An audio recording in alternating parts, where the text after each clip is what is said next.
Demetrius Andrade. Yo, yo. What's up with you? Hey, just here in Montreal, man, enjoying the atmosphere, being a advocate of boxing, and just want to speak my mind too at the same time to the people to let them know that I ain't running scared. I'm trying to fight everybody. Let's do what we used to do back in the days, and the best fight the best. So who do you want, and why aren't you getting these fights?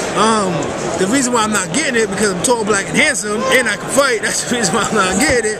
And I don't understand why they don't want to accept a great challenge that the people and the fans want to see. So who do you want to face? I want to fight Lara. That's what I've been calling out. I want to fight Lara, Lara, whatever they call them. But before then, I might not get that fight. I'm looking to fight the Charlo brothers now, and of course Canelo. Them are the names I want to capture because I got a belt. I don't need to be calling out and looking for anybody underneath that caliber of fighter that's calling himself the best, because I want to be able to prove that I am the best. And if I'm not, well, hey man, good luck to you. You did what you had to do. You won. Then you can call yourself the best. Do you regret not going forward with that one Charlo fight last year?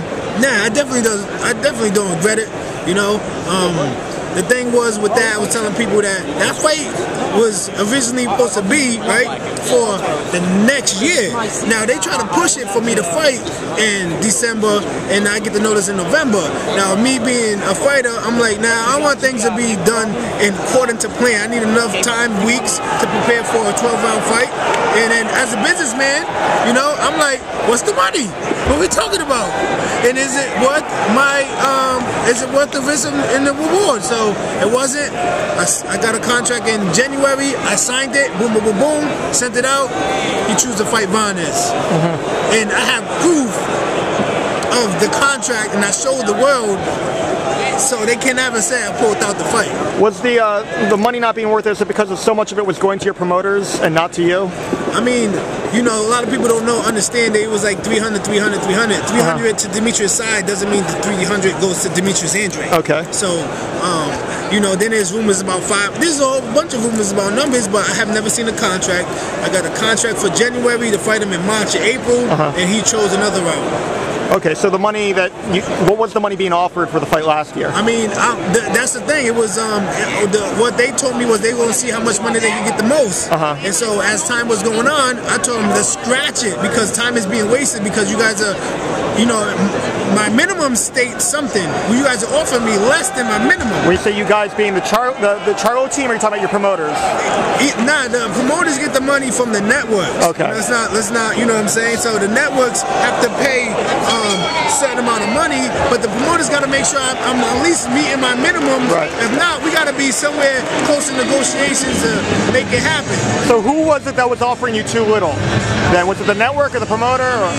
That's the thing. I don't want to actually give out, sure. that I have to information. No, do your thing, man. I don't want to give out the wrong information, false information. So it could be from the promoters. It could be from the network. It could be from the promoters that they want to see a little bit more money in their pocket. It could be for the network that want to put on a good fight for cheap. So we don't know exactly, in my standpoint, where it's coming from. But I was willing to take, 300 plus, because everybody was like 300 is high. I got more money waiting. That's what people don't know. Instead of fighting for December 13th, I got more money to sign. January I signed. Why didn't you sign? Right. If I can play devil's advocate for one moment, I think back to when Zab Judah fought Corey Spinks in the rematch. He took $100,000. Spinks got over $1 million, but it was worth it because he knocked out Spinks and he became the welterweight champion and was able to move on. Obviously, I'm not the one training hard the way that you train, getting punched in the head in the ring. But is it worth sometimes taking that sacrifice to guarantee that you get the fight? I did that already when I fought Varnes Martirosyan. Right, I was supposed to fight the champ before him was some guy from Russia. Whatever his name is, he pulled out the fight. So I spent over $20,000 plus, on camp. That fight don't go through. Now I have an opportunity to fight Varnes, so I have to spend another 20, plus. And then I fought Varnes for like 75. So what did I really come out with after all the expenses and stuff like that? So I had my bite the bullet. And you don't want to bite the bullet again. Yeah, I fight Brian Rose. You know what I'm saying? I'm not afraid to tell me my numbers. 200 I made. You know what I'm saying? Yeah. I should see it more every time I step into the ring now. Right. So I bit the bullet fighting Varnes for the belt. I had my, I beat Varnes Adonis, 33-0, 2004 Olympian, 20-something knockouts. He gave Lara a hard time and went to a draw. Okay, I'm gonna do it. So how are you staying fresh? You obviously sound motivated, but how do you stay fresh given that you're not able to get the big competition in there with you? I mean, I see the big picture, you know. Greatness takes time, and, you know, me taking the time I'm working on, you know, in and out of boxing life. You know, I have invested my money into good business where I see dollars every single day, not only when I fight. So I'm good right now. I'm surviving, I'm straight. But of course I want to succeed way more and touch levels that I haven't touched. But it is frustrating that I can't get these fights, because maybe why, you know, people want to say your promoters, they had their time, you know, maybe their era is not right now, maybe, you know, it's time to move on, or, you know, whatever the situation is. But I feel like, of course, business-wise, you want to, you know, keep it in-house. You know what I'm saying? Keep business in-house. Oh no, I'm not going to fight him, because if he beats us, then we have no more leverage. So we're going to fight somebody that's in-house. You're talking about all of Al Heyman's guys. It could be Al Heyman. It could be Golden Boy. It could be Top Rank. Golden Boy doesn't really have, except for Canelo now. But I mean, they got a lot of Latinos in the establishment, so they know what they're doing. They're not going to have somebody fight somebody outside unless they're going to win and gain leverage. They'd rather just lose the leverage within their fighter and still be happy when they walk away. Do you think maybe the resolution is at some point to sell your soul to the devil, so to speak, and sign with Al Heyman? I mean, I definitely think Al Heyman is not the devil. I know, but you know how he's perceived. I mean, I don't care. You know what I'm saying? Like, I'm just gonna clear the facts. He is not the devil. You know, I'm not saying that. I know. So, but I'm just gonna say whatever you're telling me. He is not the devil. He looks out for his fighters, and he's a great mentor and supporter of boxing for the fighters. You know what I'm saying? I'll come around to that. Why not sign with him then? You know, due to my promotional contract, you know what I'm saying, have obligations with, you know, Star Boxing and being up on my promotions.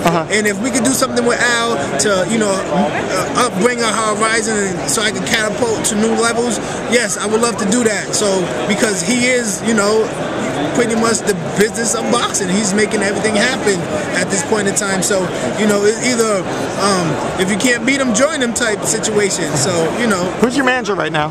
My manager's Ed Farris, well known to me and my family. You know, he is somebody that's been there for a long time with me. He is somebody that wants to help me out without receiving anything. So, you know, that's somebody that I keep in my life no matter what the situation is, because no matter what happens, he's not looking to make money off this boxing. He owns a $20 million company already, and whatever I need or want, he makes it happen. So I'm not, you know, I'm not too worried about going and finding another manager. If I do, it will have to be somebody in that Al Heyman, you know, best be with the best, man. Plain and simple. What do you walk around at weight-wise? I mean, the other day I got to the gym at 64, you know, 9 pounds. I try to stay within 15. So this isn't killing you that bad, you know, not... Yeah, I stay in the gym, man. I'm ready. I'm motivated. I see the big picture at the end of the night. The losers are going to lose eventually, and the winners are going to keep on winning and being great. And I feel when their time is coming to an end where they have to prove something, they will get in the ring to try to, you know, resurrect their careers or somewhat, and then come through. Smile. Hold on, let's get you on frame there. Do that again. There you go.